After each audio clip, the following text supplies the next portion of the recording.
Di sebuah negeri yang permai di Minangkabau, hiduplah seorang putri jelita bernama Putri Rainun. Kecantikannya tiada tara, ibarat bunga yang sedang mekar di taman surga. Kabar tentang keelokan paras dan budi pekertinya tersebar luas, membuat para raja dan pangeran dari berbagai negeri datang untuk melamarnya. Namun, tak seorang pun berhasil merebut hati sang putri. Di antara para pelamar, ada seorang pemuda gagah perkasa bernama Rajo Mudo. Ia adalah putra mahkota dari sebuah kerajaan tetangga yang terkenal akan keberanian dan kebijaksanaannya. Sejak pertama kali melihat Putri Rainun, hati Rajo Mudo langsung terpikat. Ia pun bertekad untuk mendapatkan cinta sang putri, bukan dengan harta atau kekuasaan, melainkan dengan ketulusan hatinya. Rajo Mudo mendekati Putri Rainun dengan cara yang berbeda. Ia tidak langsung melamar, melainkan sering berkunjung ke istana untuk berbincang, berbagi cerita, dan menunjukkan perhatiannya dengan cara-cara yang sederhana namun penuh makna. Ia membawakan bunga-bunga liar yang ia petik sendiri dari hutan, atau menceritakan kisah-kisah kepahlawanan yang membangkitkan semangat.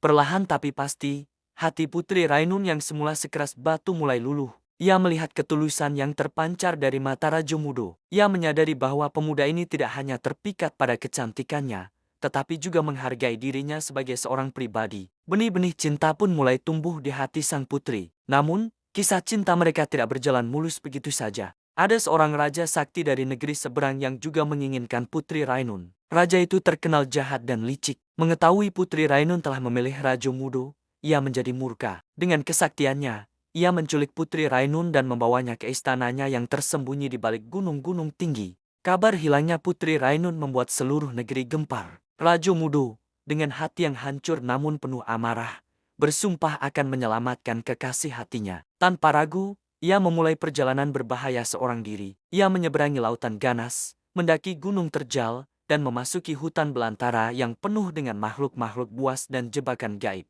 Di setiap rintangan, Rajo Mudo selalu teringat akan senyum Putri Rainun. Ingatan itu memberinya kekuatan untuk terus maju, mengalahkan setiap musuh yang menghadang. Ia bertarung dengan raksasa penunggu hutan, mengelabui siluman penjaga sungai, dan melewati lembah beracun dengan kecerdikan dan keberaniannya. Setelah perjalanan panjang yang melelahkan, akhirnya Rajo Mudo tiba di istana sang raja jahat. Pertarungan sengit pun tak terhindarkan. Keduanya adalah pendekar sakti dengan ilmu kanuragan tingkat tinggi. Denting pedang beradu, mantra-mantra dilontarkan, dan bumi pun seakan bergetar oleh kekuatan mereka. Pertarungan itu berlangsung selama 7 hari 7 malam tanpa henti. Pada hari ketujuh, ketika tenaganya hampir habis, Rajo Mudo teringat akan sebuah pesan dari gurunya. Dengan sisa kekuatannya, ia memusatkan seluruh batinnya dan mengeluarkan jurus pamungkas yang selama ini ia simpan. Sebuah serangan dahsyat yang berhasil mengalahkan sang raja jahat untuk selamanya. Dengan jatuhnya sang tiran, Rajo Mudo segera berlari mencari Putri Rainun.